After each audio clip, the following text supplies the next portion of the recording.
Core concept ছিল সংবিধানটাকে জনগণের জন্য খুব সহজবোধ্য এবং ছোট করা যায় কিনা। তো এই আলোচনাগুলো তো এখন একটু কঠিন হয়ে গেছে। যেমন ধরেন আমরা বলেছিলাম যে মহা হিসাব নিরীক্ষকের তার নিয়োগ, তার বেতন, তার নানা বিষয় কেন সংবিধানে থাকে, এটাকে আমরা সংবিধান থেকে বের করতে পারি কিনা। তখন এখানে উপস্থিত আছেন একজন আমাকে বলেছিলেন যে একজন রাজনৈতিক নেতা ওনাকে জিজ্ঞেস করেছিলেন যে এটা আমাদের সংবিধানে আছে কিনা, এটা তো তখন আমরা দেখি নাই। তো সেক্ষেত্রে আমরা দেখছি যে সংবিধানে অনেক অপ্রয়োজনীয় জিনিস থাকতে পারে। অর্থাৎ এই পার্সপেক্টিভে আমি যেটা বলতে চাই সেটা হচ্ছে সংবিধান পুনর্লিখনটা খুব জরুরি ছিল। তো এখানে যদিও কেউ কেউ বলেছেন যে সংবিধান সংশোধন করেই আমাদের এই বর্তমান সংকটটা কাটানো সম্ভব, কিন্তু অনেকের কাছ থেকে আমরা যেটা শুনলাম সংবিধানে তো অনেক ভালো ভালো কথা লিখে আছে এবং আমাদের এই বিদ্যমান সংবিধান দিয়েই তো 3টি ভালো নির্বাচন, অপেক্ষাকৃত ভালো নির্বাচন আমরা করেছি। এবং আমরা অনেক জায়গায় দেখি আমাদের জেলা প্রশাসন, আমাদের পুলিশ প্রশাসন ভালোভাবে কাজ করছে। যাই হোক, এখানে শুধু অংশগ্রহণ করাই গুরুত্বপূর্ণ, বেশি কথা বলার সুযোগ নেই। আমরা যে সেকেন্ড রিপাবলিকের কথাটা বলেছিলাম এবং সংবিধান নতুন করে লেখার কথাটা বলেছিলাম, এটা হয়তো প্রায়োগিক অর্থে অনেকে বলবেন যে এটার খুব বেশি ইম্প্যাক্ট নাই, কিন্তু সত্য কথা কি আমাদের এই পৃথিবীতে যতগুলো গণ অভ্যুত্থান হয়েছে সামগ্রিক অর্থে বেশিরভাগ গণ অভ্যুত্থানই ব্যর্থ হয়েছে বলা চলে, কারণ তার মূল লক্ষ্যে সে পৌঁছাতে পারেনি। কিন্তু এটা সত্য যে প্রত্যেকটা গণ অভ্যুত্থানের যে জোয়ার বা যে ওয়েভ, সেটা কিন্তু আমাদের একটা স্বল্পকালীন সময় একটা ভালো পথরেখা দিয়েছে, যেটা আমরা 90-এর অভ্যুত্থানের পর্যালোচনা করলেও আমরা দেখবো অনেক ব্যর্থতাও আছে, আবার কিছু সাফল্য আছে। দেখেন, আমাদের সংকট শুধু সেদিকে না, এই যে গতকালকে আমরা যে সবাই বিচ্ছিন্ন, বিক্ষিপ্ত বা ঐক্যবদ্ধ যাই বলি, আমরা যে একটা দাবি আদায় করলাম, প্রশ্ন হচ্ছে এই দাবিটা কেন রাজপথে নেমে আমাদেরকে আদায় করতে হলো। এই সংকটটা নিয়ে তো সবাই কথা বলেছে, কারণ ফ্যাসিবাদ থাকা অবস্থায় যে ফ্যাসিবাদকে সবাই প্রত্যাখ্যান করেছে 5ই আগস্ট, সেই ফ্যাসিবাদের ব্যাপারে আমরা ঐক্যমত্যে আসতে পারলাম না যখন ছাত্ররা বা সবাই মিলে একটা জায়গায় জড় হলো, তখন দাবিটা আদায় করতে হলো। তাহলে সামনের দিকেও কি আমাদেরকে এভাবে দাবি আদায় করতে হবে? আরো তো অনেকগুলো সংকট আছে, আমাদের জাতীয় ঐক্যমত্যের ব্যাপার যেটা আমরা বলছি, জুলাই সনদের কথা আছে, সেটাও কি আমাদেরকে এরকম রাস্তা অবরোধ করে আদায় করতে হবে? এখন যেই আমাদের যেই ঐক্যমত্যের কথা আমরা বলছি, যেটা কিছু আলিয়াস সাহেব কিছুক্ষণ আগে বলে গেলেন, যে কোর জায়গাগুলোতে এখন ঐক্যমত্য প্রতিষ্ঠিত হয় নাই। যেমন 2বার প্রধানমন্ত্রীর বিষয়ে এখন ঐক্যমত্য হতে পারি নাই আমরা। এরপরে অন্যান্য জায়গাগুলো উনি বললেন।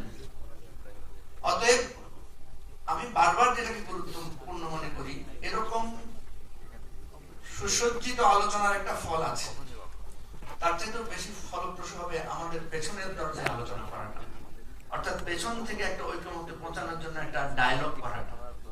এই ডায়লগটা যদি আমাদের নাগরিক কোয়ালিশন করতে পারে বা অন্যান্যরা আপনারা করেন পেছন থেকে, তাহলে আমি মনে করি আমরা একটা সঠিক জায়গায় পৌঁছাতে পারবো। আদারওয়াইজ অনেক আলোচনা হবে কিন্তু একটা লক্ষ্যে আমরা পৌঁছাতে পারবো না।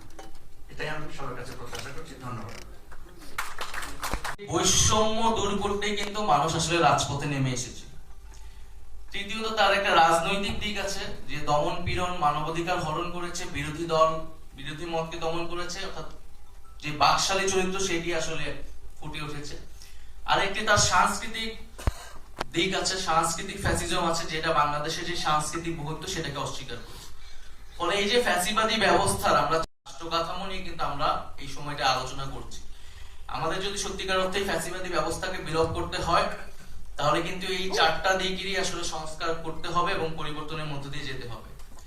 ফিলোসফি একটা কনস্টিটিউশনাল পলিটিক্স আছে, যেটার বেস হচ্ছে 72,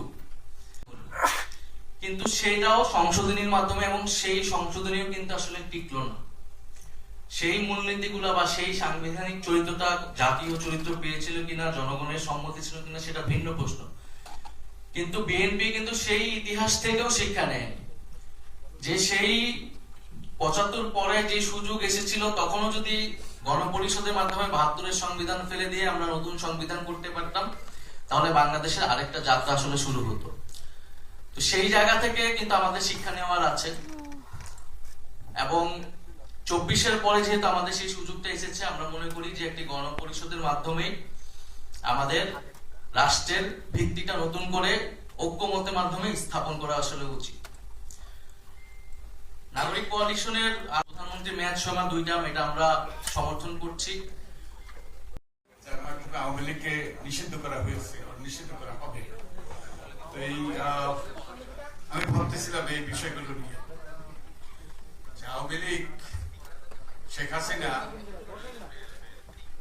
তো ট্যাঙ্কে চড়ে আসেননি, ট্যাঙ্কে চড়ে ক্ষমতায় আসেন নাই, তিনি খাকি করে আসেন নাই, এবং তিনি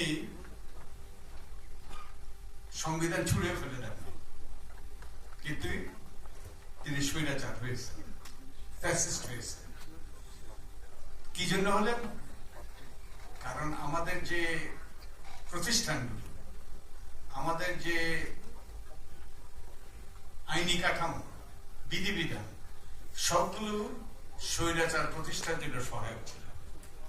এবং আমাদের সংবিধানের 17 বার, শেখ হাসিনা আসার আগে 17 বার হয়নি, যে কয়বার পরিবর্তন করা হয়েছিল তার মাধ্যমে এটাকে আরো এমন করা হয়েছিল যাতে স্বৈরাচারের উদ্ভব, স্বৈরাচারের আবির্ভাব প্রায় সুনিশ্চিত। এই অবস্থা, এবং শেখ হাসিনা ক্ষমতায় আসার পর এটাকে আরো পাকাপোক্ত করেছে সংবিধানের ৫ম সংশোধনীর মাধ্যমে, আরো কিছু আইনি কাঠামো ইত্যাদির মাধ্যমে তিনি এটাকে আরো পাকাপোক্ত করেছেন।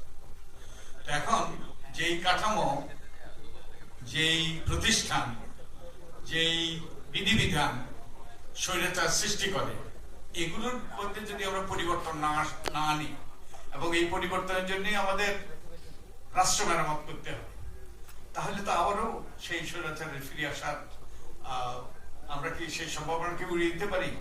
কোনোভাবেই না।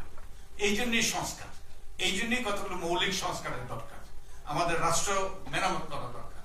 এবং এই রাষ্ট্র মেরামতের কথা শুধু এই গণ অভ্যুত্থানের, গত বছরের গণ অভ্যুত্থানের সময় উঠে নাই। সেই 2018 সালে যখন আমাদের যে তরুণরা যে সেই আন্দোলন করেছিল